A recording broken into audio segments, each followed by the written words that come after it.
Watch the game from the booth or from the studio?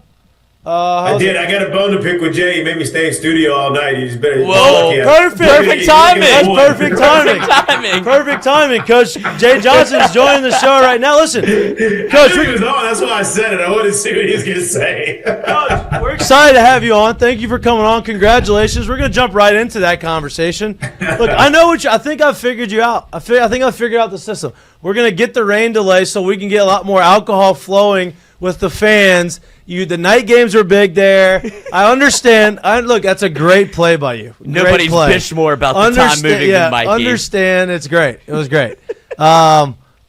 Perfect way to culminate the season. Get them really lubed up for the game, and then they just, the energy was amazing. Talk about the atmosphere, obviously, last night, how crazy that was and how awesome it was to be able to sweep the series on the home field. For sure. Yeah, good to see everybody. Congratulations, by the way. Yeah. Thank you. I appreciate that, Lloyd. I snuck in the congrats in there somewhere, I think. Much to everybody's surprise, I have nothing to do with the delay of the start time. Mikie doesn't believe you. No, that's not true. I know that. That's fine. It's okay. It's the NCAA tournament, just so everybody knows it's not the Jay Johnson Invitational. It's the NCAA tournament. Not yet it isn't.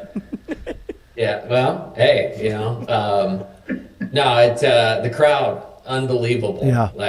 And again, I'll never forget these last 3 games in the box for 2025 for the rest of my life. And our fans were amazing.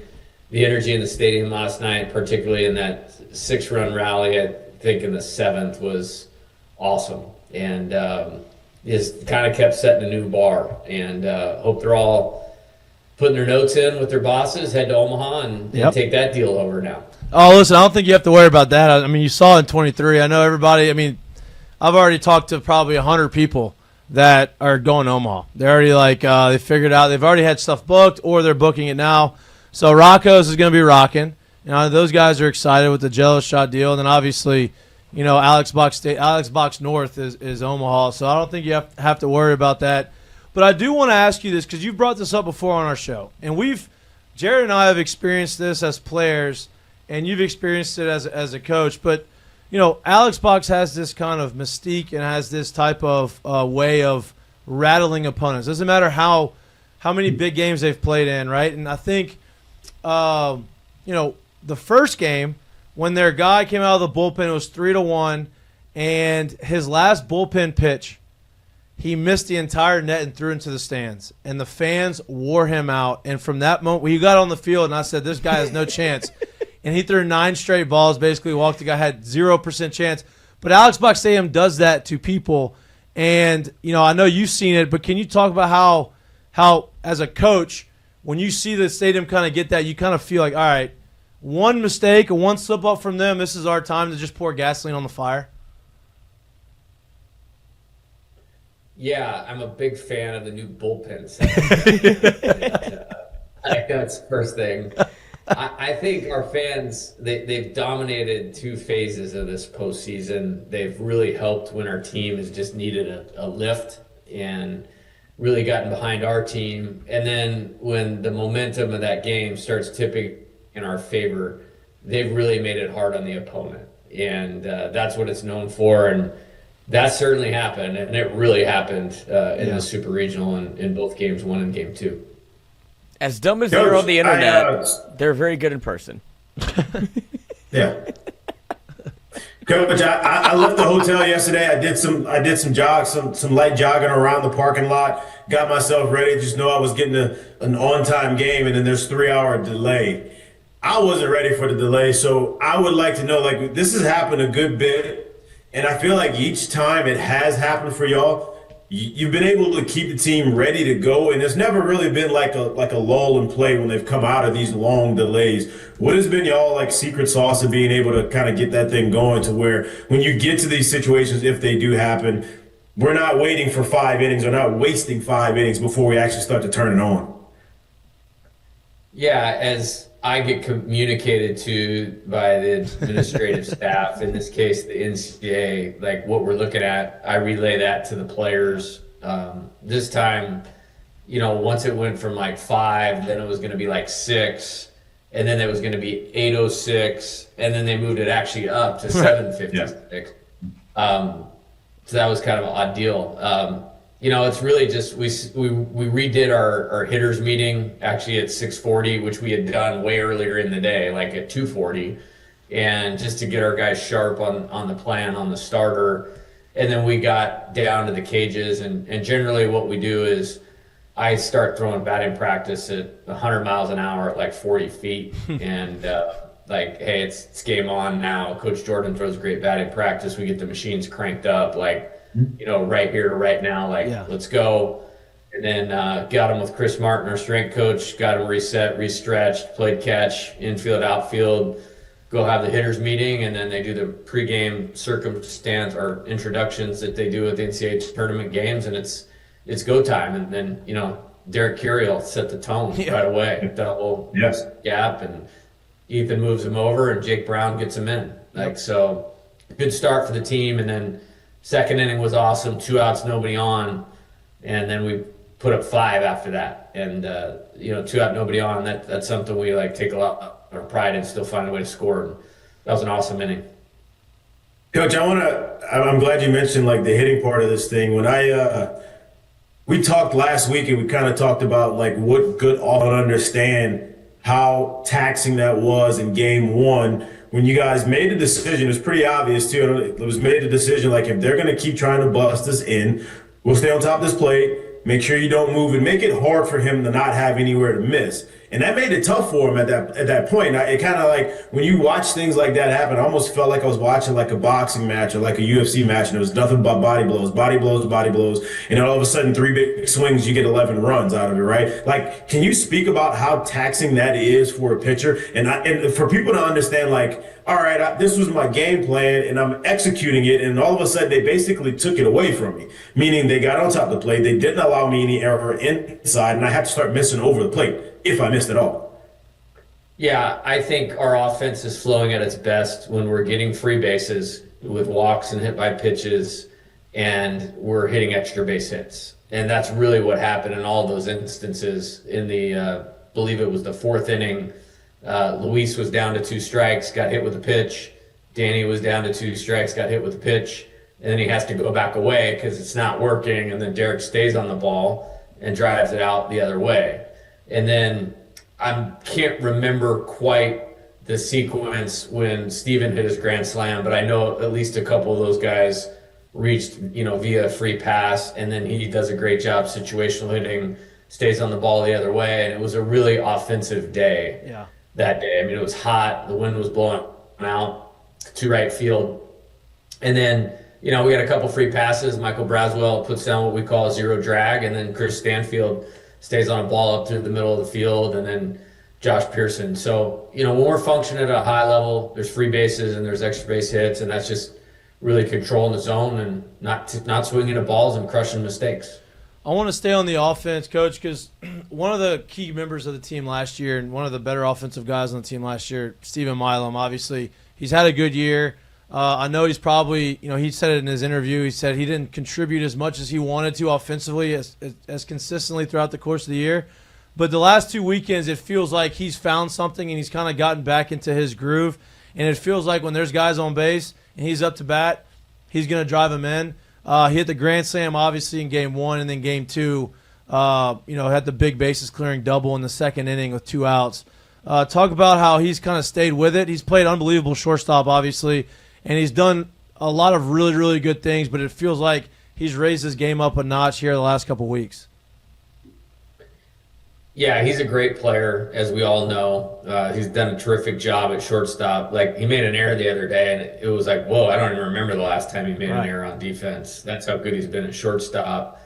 And then offensively, I think he just kind of got back to being himself and really did a good job controlling the zone. And unless he could drive it, he was not swinging, and he was really he's been limiting the at-bats that he's gotten himself out maybe at times during the year and really forced the ball on the plate and at his thigh. And he's got that great short, quick stroke that delivers a lot of line drives when it's the right pitch. Yeah. And so that's really helped take our offense to another level. And, really proud of him for the at-bats he's taken here the last couple of weeks.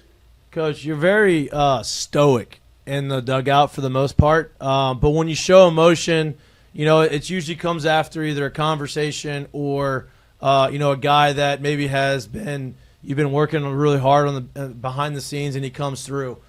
Last night you had a conversation with Chris Stanfield. Big moment. It was 6-4, I believe. I want to say it was bases loaded, and you pulled him aside, had a conversation with him, kind of a funky righty, and he punches the ball through the right side, and you could see the emotion on your face, after that at bat. Can you walk us through that conversation, and what did you tell him, and how happy were you for him to come through there? Yeah, very happy for Chris. I think he's had a tremendous season. Yeah. Like maybe one of the more underappreciated players on our team, first and foremost. And we had bases loaded, no outs. We were up 6-0, and then the score was 6-4. West Virginia, tough team. They weren't going away, so to speak, and felt like that was a key at bat in the game.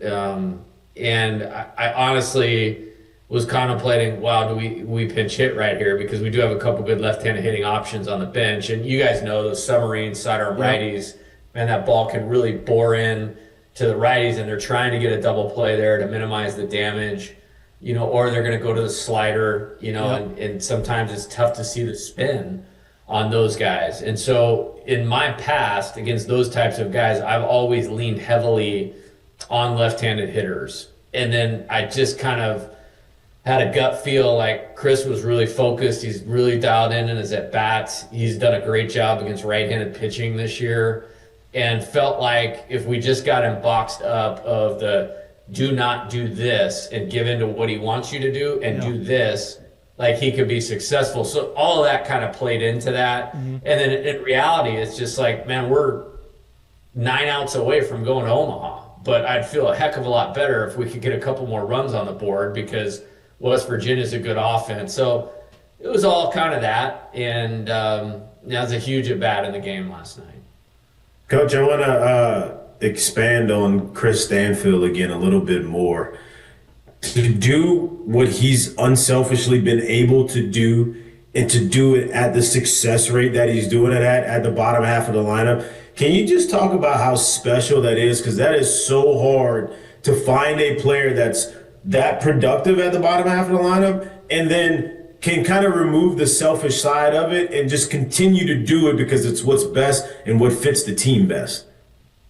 Yeah, I think we have a team full of those guys that have been willing to embrace their role, and Chris is at the front of that. He's a great baseball player. He's a terrific athlete. He's also a A-plus human being, and I feel like that's what this team is made up of, and I appreciate you bringing that up. And you guys are ball players. Everybody has pride in what they do and confidence in what they do. And, he was a leadoff hitter at, an SEC school for the last 2 years. And I'm saying, hey, I think this is what's best for our team. And he just continues to deliver. And one of the reasons I do it that way is, like, I want to feel like we can score 2 in every inning. That way you kind of have a chance to keep the momentum of the game in our dugout. And he's really delivered in that spot. And I don't even really look at it as like a 9-hole thing. It's like he comes up, he's on base all the time, and now Derek's coming up with a hole to hit through, and he's hitting the ball hard on a line, and then you're getting into Fry and Milam and all that. I just like the way that it moves. And that's kind of a point too, though, because like it's obvious you value what he does down there, and it's not just let me just round out my lineup. He brings so much value, but it's so hard, especially like you said. He was hitting leadoff at an SEC team next year. There's easily in his mental mind frame, that's where he could be seeing himself and only wanting to get back to, instead of just saying, no, this is what's best for this team. And that's why I love what he's been able to do for the team. Yeah, it's been unbelievable. There was one game, I want to say it was Alabama. Like, we came back and won, and we had some like weird double switch thing where I love left-handed hitters, like that's no surprise, but like we had to like maneuver it, and I actually like just took him out of the game just because he was like the last guy to come up, and I think he was like, what did I do? And I was like, literally nothing. He's like, and I explained it to him. He's like, whoa, coach, that's pretty good. I never even thought of that before. And it was literally just because his spot might not even come up again in the order, and we have good outfielders, and we could kind of make it work. But he's just been so bought in, whether it's been the bunting game, walking, moving the ball forward with runners on base. He's been excellent with 2 strikes here in the back half of the season. And, man, that was a huge at-bat. Like, he's had a bunch of big at-bats this year. Huge game in the regionals last week. I believe it was against DBU. That was a huge at-bat last night. You talk about guys that have been underappreciated, Coach, and I have to give Papi, Luis, his flowers, because what a warrior back there, man. You see him get hit time after time, bounces back, he closes. Trainer comes out, he says, don't want it, and then he continues to go back behind the plate. So I wanted to give you a second to give him just a warrior to be able to get you to Omaha, because he's been counted on time and time again. I'd love to talk about Luis Hernandez every day of my life. And, like, Luis probably Floyd, one of the most important pieces of why we're going to Omaha. Yeah. I mean, he's had so many clutch hits and homers, those types of things, but his ability to be an awesome everyday catcher really changed our team. And it's more than just the catching, receiving, blocking, throwing, which, I mean, he was phenomenal blocking last night. That was a clinic early in the game. Just that he's a servant to the pitcher, which I think great catchers are. We just needed the human being. Yeah. Like this team with, 3 really diverse buckets of players where they were coming from, good collection of talent that wasn't a team. Like, I needed a character guy behind the plate. Mm-hmm. And he's delivered, man. I wish I could coach that guy every year of my career. Yeah, he's been, and look, he didn't catch last year, right? So, like, doing what he's doing right now and not having a year before, like, it's unbelievably impressive to see. It feels like he's been catching for, every game for the last 6 years. Yeah, no doubt about it. And, I feel like if you work hard and you do things right over a long period of time, sometimes some good fortune, as Coach Burton calls it, comes your way in baseball. And we got a ton of good fortune with Luis Hernandez as our catcher this year. Coach, when you go through a run like this and you start and you want to win the World Series, guys have to step up that maybe hadn't had these huge roles throughout the course of the year, right? You saw Ackenhausen did it 2 years ago. You needed a start for him. You got it. And you see that time and time again. The last 2 weeks when you needed somebody to put out a fire, a freshman stepped up that had been really good over the last maybe 2 months of the season but didn't have a ton of innings. But you threw him in against Little Rock, and Cooper Williams was lights out. You threw him in again last night, and he was lights out. Freshman, obviously at this point in the season, he's not a freshman. But the last 2 times you've thrown him out, have to have it moments. He's shown up for you in a big way. Talk about his development and how important he's been for you in this postseason stretch run. Yeah, he's a stud. Yeah. And it's like the makeup, the character, you want to bet on that, and you want to bet on athletic left-handed pitching any day of the week. And he's got both those things going for him.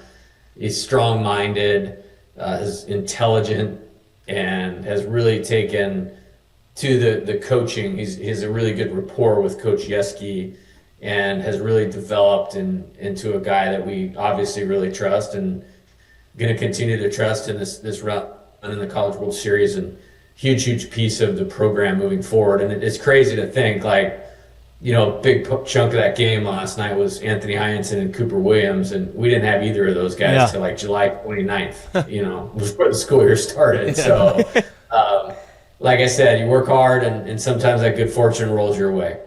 Coach, how many more Coops you got lined up? We had Coop in 2023. Now we got another Coop. If you got another one in the holster, let me know. Left-handed Coops, we love them. Coach, you're 1A and 1B, if you will. That's how they've basically thrown the ball this year. 2 separate weekends, right? Regional, super regional. I mean, regional weekend, it was just absolutely lights out from both of them. Super regional weekend felt like an old school start where they just literally, by the time you went out and grabbed the ball from them and they had to hand the ball over, all they did was make sure that you were in a position to still win the ball game, right? Whether it be a couple runs up or whatever it was. I don't even remember what the score was. But Like, how refreshing is it knowing that you have two guys that are going to go out there and battle like that, to where when they leave the game, barring something crazy, we're in the game. And I think everyone knows that in that dugout as well. No question about it. And the years that you have it, it makes coaching a lot simpler, and I can spend my time helping develop players more, or be in tune with like a hitting plan or positioning the defense, because the guy on the mound is in such control of the game. And we have two guys doing that. And there were times like in 23 that Skeens and Floyd would eat up a weekend like that. Or last year, Holman and Jump. And this year, obviously, with Cade and Anthony, have done it better than anybody. Yeah. And then what it does is it allows you to take like Chase Shores and plug him exactly where he should be, and he could look electric. Like, Electric. Oh my God. Coach, that's the best I've ever seen him pitch in my life. it was phenomenal. And like, I mean, I don't know why he couldn't like be in the big league soon like that. You know? No, you can come back. Going back. No, I'm all for that too, baby. Let's get a mic up, something going to get Chase Shores back to next year. And I'm really proud of him, and I'm glad the world is getting to see what he's fully capable of. It's something I've always believed in, and it was really cool. I thought he got to close that out, super regional and home, and with the electricity that he did it, like I can't think of a better way to send us to Omaha. Coach, last question about this team before we really talk about Next year. no, a couple questions about, I said this team, this weekend, before we move into the Omaha conversation. I want to give you a minute because he's been a big integral part of this team for the last 4 years. You gave him a moment that he deserved. I wish you'd hit the homer. Obviously, doesn't always work out that way, but he got the standing ovation from the crowd. Josh Pearson's been the epitome of what an LSU baseball player is about. Team over, like we over me. He's the epitome of that. He's come up with some really big hits, really big moments in his entire career. He's going to continue to do that through the course of Omaha. You gave him his moment last night to come in there and get that standing ovation. Talk a little bit about him and how awesome he's been to coach for the last 4 years. Yeah, I don't think we have enough time to do that. It's the only player that's been here all 4 years with me. He's exactly the type of player that I want in the LSU program. Really good hitter, really good player, good defensive outfielder, smart on the bases, tough as nails mentally, selfless, has not only accepted but embraced whatever role I've given him, and then always been ready. And I texted him on Friday night, like, hey, man, you're in there tomorrow. And he was super fired up and obviously delivered with the grand slam and another hit and 3 quality at-bats. And then I thought that was really cool last night. And I'm amazed at the feel that our fans have for stuff like that, like last at-bat here and, showing appreciation for those guys. And it was a little tricky. Like, we were about to go 1, 2, 3 in the 8th, and then it's like, okay, I got to figure out how we're going to do this because we're doing this, no matter what. And then he was standing on the top step, and I mean, they've given him a standing ovation like his last 7 at bats. And he'll get another one. That's right. Yeah, well, and it was funny. Like last night, we were standing on the top step, and I'm like, "Hey, man!" Like I could see he was juiced up pretty good, and I was like, "Hey, man, this is like cool and everything, but we got Zach Root next Saturday night in Omaha." Yeah. And man, he swung for the moon on the first pitch. Like, I love Josh. I can't say enough good things about him. And this has been a pretty cool 4-year run, for us here. And he's been right in the center of it in some of the biggest times, including game 1 of this super regional. Well, Coach, he kind of had, it wasn't a walk off, but he kind of had like a Kirk Gibson type deal. He like tweaked his groin, then hit the homer and limped around the bases with the grand slam. I was like, this is just adding to the legend of Josh Pearson. Yeah, so he had some really bad cramp deal, and I was still pumped. The ball went over the fence, and I started thinking about, okay, is there a defensive switch? How does this affect the pitching? How much further is Cade going to go? And then he runs around the bases, and then like the trainer comes up to me, he's like, hey, I get JP out of the game, man. I'm like, what are you talking about? He almost hit a ball right there. And like no, he's not doing well. And then so Yeah, we were able to get an IV in him. Yeah. And we sent Jake Brown out there for the 7th, 8th, and 9th. And then once we got an IV and some fluids in him, he was okay. But I'll tell you what, man, that was a ass kicker of a day. Yeah, it was. Oh, Coach. Yes, it was. I mean, I'm just giving signs and talking to players and making moves. And I got home on Saturday night and I was like, holy cow, I feel like I just got done with like a 15-round boxing match. Yeah. How the heck does Luis Hernandez feel right now? You No know? doubt. No Hey, that doubt. was something else, man. It was probably an advantage for us in the game. Probably. We immediately sent the whole team over to the football new $25 million recovery facility, and I was like, "Hey, if you guys skip out on this, like you're not playing anymore." You know, type deal. And it's amazing to be like 19 and 20, and then have that type of whatever for recovery. These dudes rolled in here tomorrow or yesterday, like it was opening day. It was great to see. Coach, I'm so glad you're bringing this up, and you just mentioned his name again because it just popped in my head, and I'm thinking like it's hot as hell. He hadn't caught much at all last year, so he's got a year kind of coming in to catch him more, and then he gets to second, and then when he steals third, just can you talk about the entire dugout or what that does to the dugout? Watching a dude like that just kind of play heady baseball, Unbelievable play when you give it to him, and just what does that do? Like what did that? When you look around the dugout, like what's the vibe in the dugout? After he got kneecapped. Well, the more impressive. Which was so loud too, by the way. Yeah, he had like a third knee because of that. And then he got hit on the foot the very next at bat. I hate to laugh. Yeah. But then the dude's taking off like he's Ricky Henderson. Yeah. They walk him and he gets to second and takes off third. I'm like, this is unbelievable.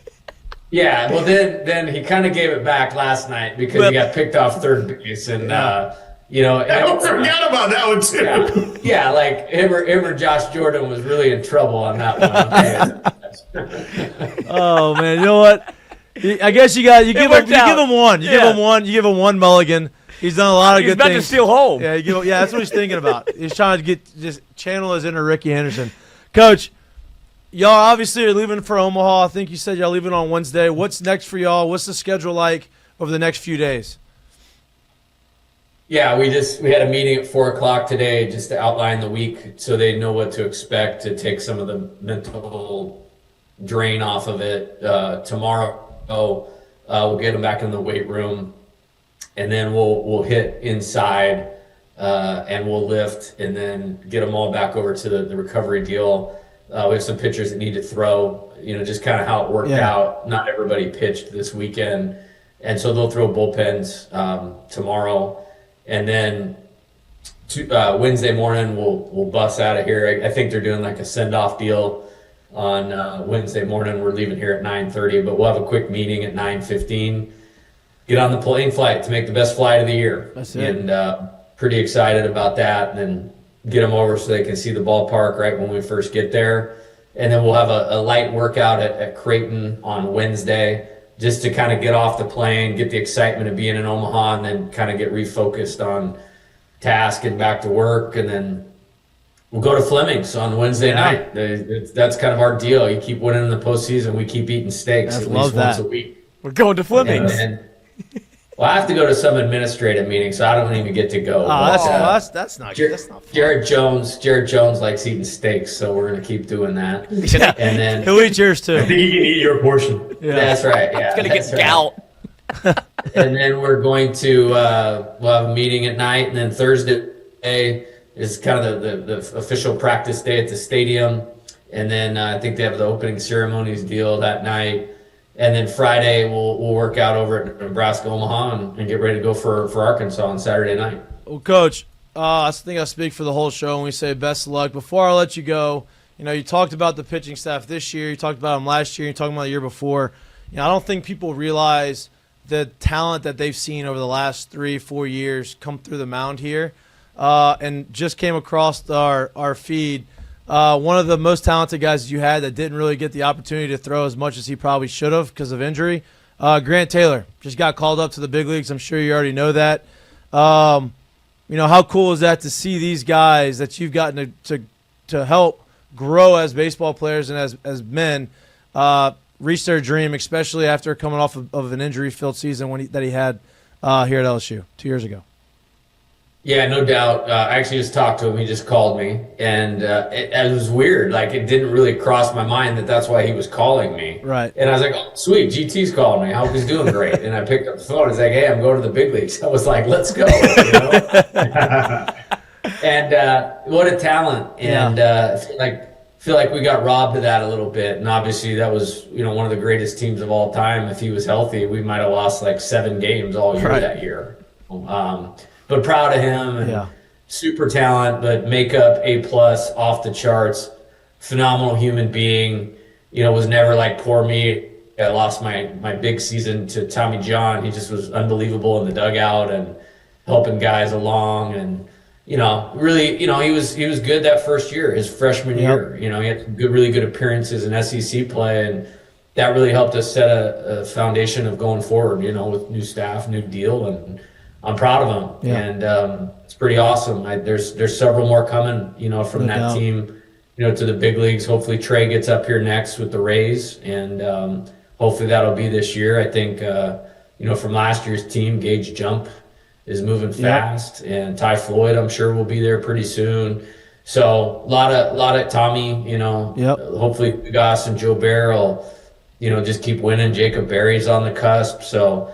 Yeah, that's what I want to be. I want to kind of be that version of Alabama football where we're winning and playing at this time of year, but we're helping guys become big leaguers, and we're certainly doing that right now. Yeah, 101 bowling ball fastballs. That plays every day. I don't care where you're at, but that plays.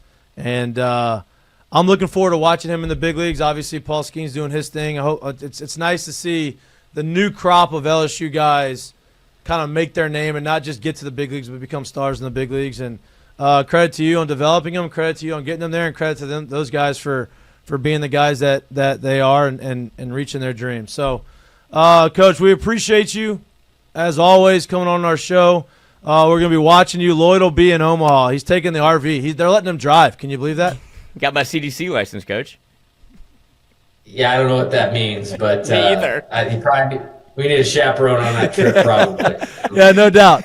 No doubt. I don't think. You won't find me on that bus. That's for I will not be on that bus. I hope that we're all up there at some point together, but we'll be watching. And best of luck, safe travels, and then hopefully we'll get you on next week in between. While y'all are waiting to play the championship series. That sounds amazing. That's it. Hey, Coach, real quick before you go. Obviously, I got to see like the end of the ceremony, all of that. You took a moment to kind of take it all in, but also you have the skipper with you. How important is it to get him to be able to see there? He sits through talk about a delay. He's the one that rides it out with you, Coach. He's up there, 12 a.m., 1 a.m., doesn't matter. But how cool is it to be able to share some of those moments and for you to actually take a second to kind of, all right, by culmination of this year's work, it's a bookend, at least for one thing. Yeah, that was amazing. The best part of this job for me is the relationship that I have with him. Like, that's like a, hero coaching idol, when I'm starting coaching. And now that I'm talking to him pretty much on a daily basis and hanging out and hugging him, after we're, winning the Super Regional on his field, you know what I mean, to go to Omaha, it's just like, well, what? I just super blessed, and that's amazing. And he takes a lot of pride in it. It was pretty funny. Like, actually, the night before, on Saturday night, he called me at home, and he goes, "Hey, I'm not going to come down on the field after you win to congratulate you." And I'm like sweating it out, like, man, well, we need one more. And I'm thinking about how we're going to win. It's like, and he's making it sound so easy, like, "Hey, you're going to win tomorrow." But That's what we do. It was pretty. Yeah, it was pretty cool. Very, very awesome moment, and I'm gonna give him a call here on my way home, actually. Too. Yeah, he's the best. You're the best. We appreciate you, Coach. And like I said, best of luck, safe travels, and we'll talk to you next week. All right, guys. Have a good Coach. night. Yep, you too. Good luck. Good luck. Tell Skip I said hello. I'm glad he got off.